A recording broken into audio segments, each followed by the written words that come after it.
कोई अगर किसी की टोपी उछालता है तो उसको कड़ी की कड़ी सजा करने का मैं मन रखता हूँ।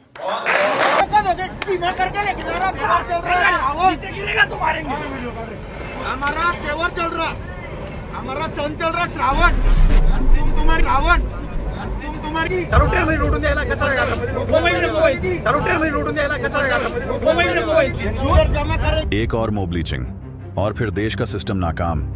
आखिर इन आतंकियों में इतनी हिम्मत क्यों? क्या अब देश में मुसलमान होना गुनाह हो गया? आखिर कौन है जो देश में ऐसी वारदात को चाहता है और क्यों आए दिन इनकी हिम्मत बढ़ रही है? इन आतंकियों के खिलाफ एफआईआर हो गई और उसी दिन उनको जमानत भी मिल गई। लेकिन इनकी हिम्मत बढ़ने का मुख्य कारण क्या है वो आपको समझना होगा। इसलिए बहुत ही गौर से पुलिस और विधायक की बात सुने।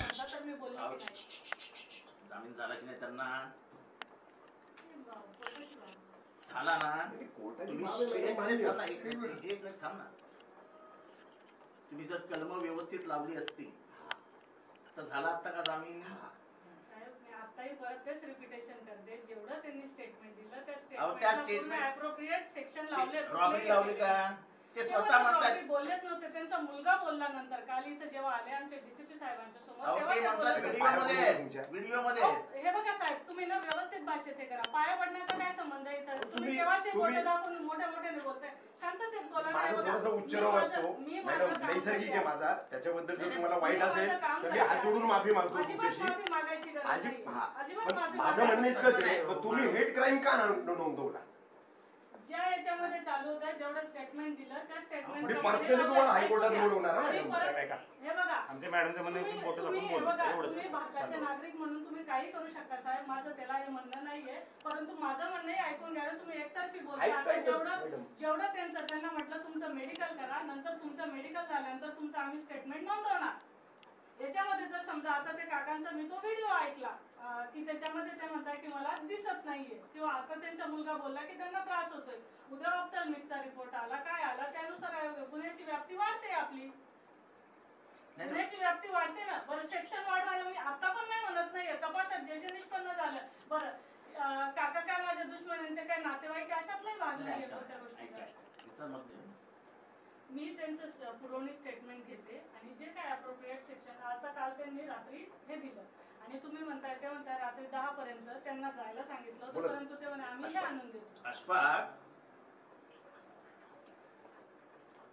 अशफाक, यहाँ से अभी पुलिस निकलेंगे तुम्हारा जवाब लेने के लिए अब्बा का, तो अब्बा को बोलना जो बोलना है वो आज एक ही बार जितना हुआ है उतना विटनेस के सामने और वीडियो निकाल के बनाना, आगे पीछे मत करना. चलो छोड़ो, अभी कल जो हुआ हुआ. अगर पैसे निकाले गए हैं तो पैसे निकाले गए, ऐसा लिख के लेना. उन्होंने क्या लिखा, हमने क्या बोला, उस पर कुछ बहस नहीं होगी.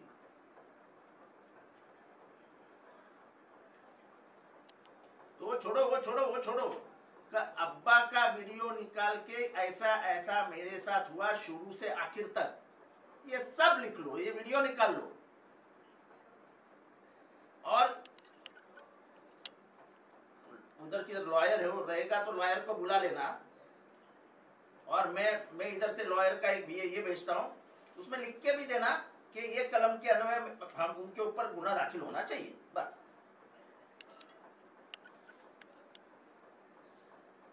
तुम हेट क्राइम दाखल नाही, एक चुकी आहे.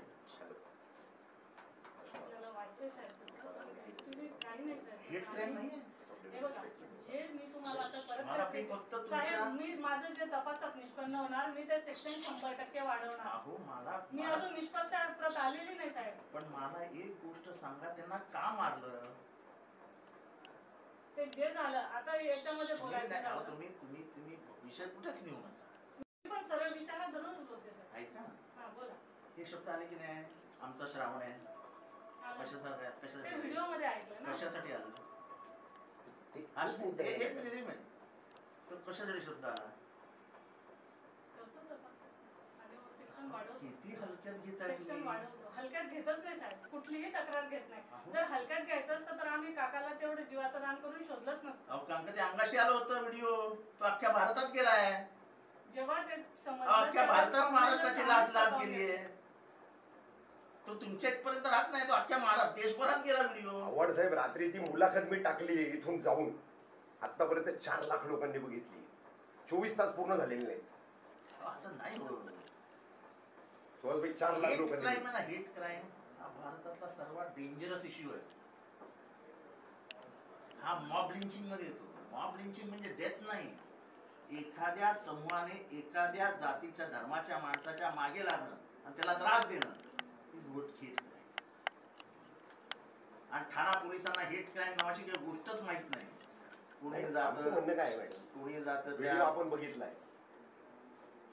कुणी जातो हाजी मलंगवर, या कटव्यांना हाकलून दिले पाहिजेत, यांचे गळे कापले पाहिजेत, क्राईमच रजिस्टर होत नाही. आणि कोर्टाने सांगितलं सुमोटो पोलिसांनी रजिस्टर करायचा. If there is complaint or no complaint, if you have enough of evidence and proofs, register. आता ह्याच्यात हेट क्राईम नाही ना, तुम्ही मला सांगा ह्याच्यात हेट क्राईम नाही. तो मुसलमान नसता तर त्याला मारला असता. मी आता तपास चालू आहे माझा, जे काही तपासात निष्पन्न होतोय मी त्याच्यामध्ये अप्रोप्रिएट सेक्शन वाढवणार, 100% वाढवणार. अजून आपण चार्जशीट दाखल केलेलं नाही, तपास चालू पण ते आहे. सुटले ना त्यांना. केस मधून कुठे सुटले ते केस? अहो मॅडम, काय फायदा, 10 वर्ष लागतील केसला. 10 वर्ष आणि कमीत कमी 5 दिवस जेलमध्ये राहिले असते तर परत आयुष्यात गुन्हे नसते केले. आता त्यांची हिंमत वाढली. तुम्ही हेट क्राईम नाकारताय. नाकारलं फुटलंच नाही साहेब. नाकारलं तर तुम्ही मॅडम. मला सांगता उल्लेख केला असता. माझ्या तपासात निष्पन्न झाला तर. तपास करतो सर, मी तपास अहो पण या शब्दात हेट क्राईम होतो ना. ते मनोज पाटलांना बोललो होतं डीसीपी ना, निलेश, ते मला तुम्ही लिहून द्या की हा हेट क्राईम नाही. मी कसं लिहून देणार साहेब? मग तुम्ही का नाही केस घेतली? तुम्ही का नाही केस घेतली हेट क्राईमची? व्हिडिओ स्पष्ट सांगतोय ना मॅडम. जे फिर्यादी आहे त्यांच्या अहो त्या फिर्यादीने सांगायलाच नको. तुम्हाला एव्हिडन्स आहे समोर, तुमच्या समोर एव्हिडन्स आहे. सुओ मोठो आहे मॅडम. करतो ना आम्ही तपासामध्ये. अहो तपास काय काय तपास? तपास? तुमचा तपासच चुकला. ज्या अर्थी तुम्ही हेट क्राईम घेतला नाही, तपासच चुकला तुमचा. तो देखा आपने, जब कोई मुसलमान आरोपी हो तो तुरंत ऐसी धाराएं लगा दी जाती कि उसे जमानत भी ना मिले और सालों वो जेल में पड़ा रहे. लेकिन एक ऐसा जुर्म जिसका वीडियो सबूत मौजूद है, उस पर पुलिस ये कहती है कि अभी तहकीक चल रही है और गैर जमानती धाराएं लगाती हैं. क्या ये खुला भेदभाव नहीं हो रहा? क्या ऐसे गुंडों पर अगर सख्त कार्रवाई नहीं होती तो क्या उनकी हिम्मत और नहीं बढ़ेगी? याद रहे कि ये आतंकी मानसिकता के लोग पुलिस परीक्षा देने जा रहे थे. अब हम एक भारतीय होने के नाते पुलिस से और माननीय कोर्ट से यही आग्रह करेंगे कि इस मामले में निष्पक्ष होकर जांच करें और ऐसे आतंकी मानसिकता के लोगों को कड़ी सजा देकर ना ही सिर्फ इंसाफ करें, बल्कि पुलिस प्रशासन और न्यायपालिका पर खत्म हो रहे भरोसे को दोबारा जिंदा करें.